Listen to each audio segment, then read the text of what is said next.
I'm Rose, and today I'm bringing a brand new series, my oddly specific book recommendations.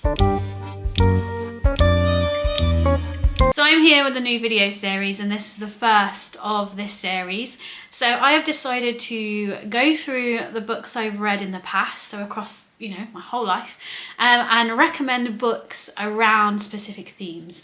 So an example might be books that have yellow and black on the cover, or books that are set in the wild, or books that have monsters as characters, or like today's video, books set at the sea. I also want you to decide these videos. So if you have a theme in mind that you would like me to talk about, please leave me a comment below and tell me what theme you would like me to film. So like today's is Books by the Sea, perhaps you want a special setting or a trope, or even just books that are pink. So do let me know. One I'd really like to film is books linked with prisons. So I read a lot of fiction, non-fiction, poetry, etc. That is connected to prisons in some way. So let me know if that would be of interest as well. I have got 7 books to recommend you today, and we're just going to get started. The first book is Saltwater by Jessica Andrews. I read this, I don't know, when it first came out. It was a few years ago. When did you come out?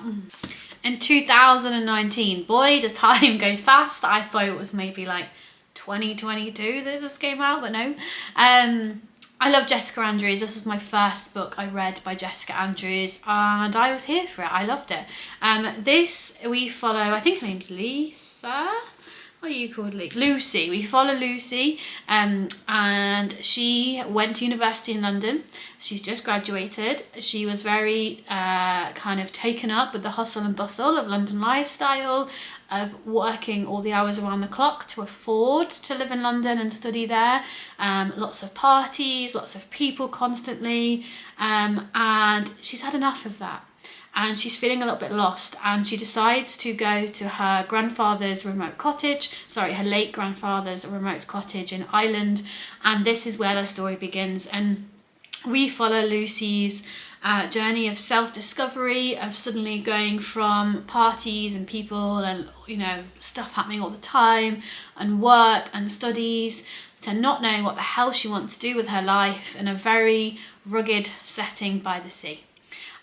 This has lots of nature references. We do walks along the coastal path, we go for late night walks by the sea, we throw rocks into the sea, and she's dealing with a very close-knit, or a kind of that small town community, after experiencing big city London, and I found the writing in this to be nothing short of gorgeous. It's quite short prose. We do flick between past, present and future, and you don't always know if, sometimes it'll take you a few sentences or perhaps even a page to work out where in the narrative we are. So if that isn't for you, you might not like this book, and I have seen reviews of people saying they didn't like that juxtaposition of narrative. I, though, absolutely loved it. I was enthralled by this book, and I couldn't stop reading it, and I've since gone on to read more of Jessica Andrews, and I've loved all of her books, so I highly recommend this one.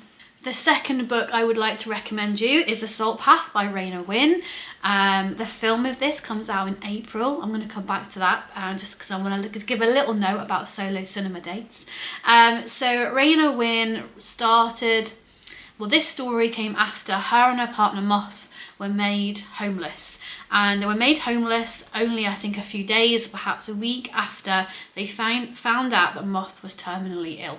So this is where, and this is a true story, so this is where the story begins. So this is Raynor's memoir of that time, of finding out that information, of leaving everything you own and love behind, of moving away from family because they decide to live in a tent and walk the coastal path. And I'm just checking the distance. Yep, they walk 630 miles from the southwest coast path from Somerset to Dorset via Devon and Cornwall. They're living wild and free on rugged landscapes. We have lots of seascapes, new word, I've invented it if it's not one already. In this, because obviously walking along the coastal path means that there's a coast, which means there's a sea. So yes, lots of rugged, wild landscapes, battling all of these landscapes through the seasons. You know, this isn't a short walk, so we go through various seasons. So we're also looking at the landscapes and how they change in England across these seasons, but also if that is your environment to live in. So putting a tent up in a hailstorm, or not finding anywhere to put your tent up because it's illegal to wild camp in the area you're in. But it also looks at these two relationships with two people finding out that someone you depend upon is terminally ill. It also touches upon homelessness a little bit. I wouldn't say that this is an accurate representation of homelessness, because this scenario we find ourselves in is very unique. And, you know, they have got family and loved ones, and people supporting them, which isn't always the case if you're homeless. But nonetheless, still disturbing, upsetting, you know, incredibly dire times to lose everything you've got and be living from a tent. So we look at that and how much, sorry, I don't know if you can hear that. I'm filming this video. My neighbour plays the bagpipes and he's practising for a wedding on Saturday. So you might be able to hear some bagpipes in the background, though I have to get this filmed now, so I can't pause and carry on. So we'll just enjoy that ambience. No, what was I saying? Yes, we look at the bond between these two as it's sort of tested but also strengthens on this journey. It'll make you cry. There's more in the series. And the film is coming out in April, which I wanted to talk about. It's my most anticipated film of the year because of how much I cherish these books. And if you've never been on a solo film date, this is your reminder, message from the world, or just message from this crazy gingerhead on YouTube, that you should go to the cinema on your own, because it is one of my favourite things to do as a form of self-care and doing something nice for yourself if you're able to afford the cinema. I know it's not the cheapest thing anymore. I'm lucky to have an independent cinema where I live. For a luxury seat it's £10, so it's not like I go to cinema all the time. I'll probably go like 5 times in a year, but it is a treat that I do for myself, and I get myself some popcorn and I buy that luxury seat in the corner at the back because I'm on my own and I just want to be in my little corner, and I get myself a cup of tea or a glass of wine, or I don't know, I like an elderflower fizz or whatever, and I just enjoy an hour and a half or 2 hours of me time at the cinema, and I feel so rejuvenated afterwards. I can't wait to do that with this film that's coming out in April. High hopes for this film. But yeah, if you've never been to the cinema on your own, little side note, go to the cinema on your own, it's fantastic. Whoa, I dropped that book. The next book on my list is The Endless Beach by Jenny Colgan. I don't know why I was looking at the cover, because I know the title, I know the author.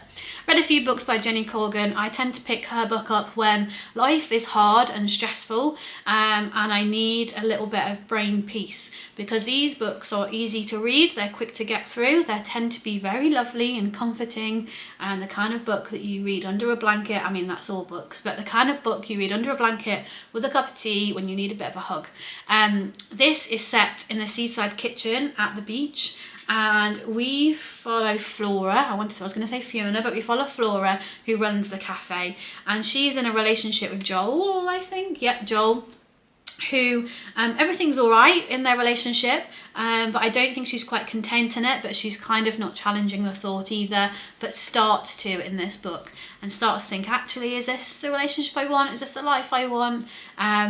So we're following her story. There's also a few side stories. Her best friend is madly in love with a doctor, and there's some funny scenes revolving around that, but we also follow the doctor, who's going through some really challenging times.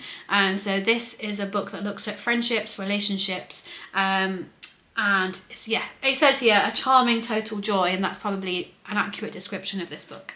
The next book I'd like to recommend is The Inland Sea by Madeline Watts. I'm going to read from the blurb for this book because I've tried to think about how I can surmise it, and I'm struggling, to be honest, because this book covers quite a lot and it's set over 2 time periods, so I'm just going to read you from the blurb, so please forgive me. So in the early 19th century, British explorer John Oxley traversed the unknown wilderness of Central Australia in search of water. He never found it. The myth of the inland sea was taken up by other men, and over the years search parties walked out into the desert, dying as they tried to find it.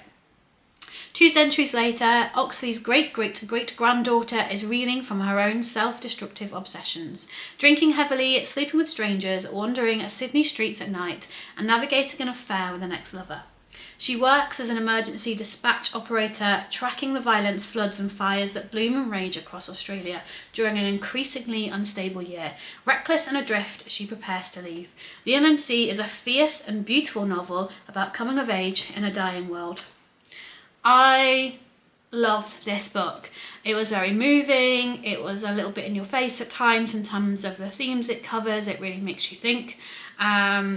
I've not read a lot from Australian authors before, and I found it very interesting, and it made me go and research some of the themes it touched upon in here, such as the floods and fires that are in this book. I started to wonder, how often does that happen in Australia? We hear about the fires quite often, but I just wanted to have a look a bit more in that in history. But it's a very moving book and quite a powerful one. Here for the cover as well. I think it's gorgeous.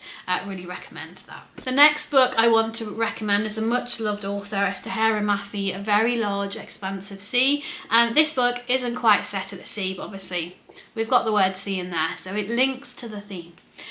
In this, we follow a young girl. She's started a new school, not for the first time, and this book is set after 9/11, and the turmoil that comes across America after this time, how it divides people even more, how the struggles and the devastating impact this left on America during that turmoil, and still has.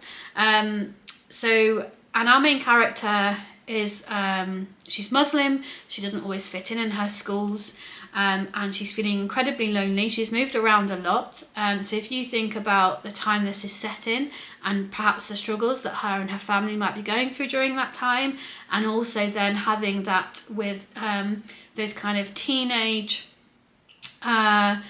struggles of starting a new school with no friends, and being in a new place that you don't know, and not for the first time. So it's looking at these two different narratives that come together. However, she meets Ocean James, who really wants to get to know her. Sorry, I don't think I've said the main character's name, Shirin.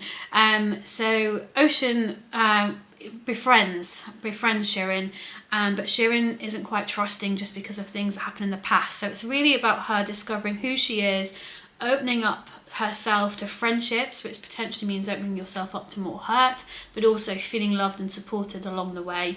It's young adult fiction, incredibly powerful, was a fantastic read when I read it at the time. 2 more books to go and 4 minutes left on my SD card. Let's see if we can do this. Really quickly then, a book I want to recommend is Sea of Strangers by Lang Leave. Lang Leave is my all-time favourite poet. I just think she's wonderful. She writes mainly romance poetry, but with a touch of self-empowerment for women. You can, if you're not sure if Lang Leave's for you, just look her up on Instagram. Her poetry is all over the internet. It's where I discovered her. She's since become my favourite poet and also author now that she's starting to write fiction.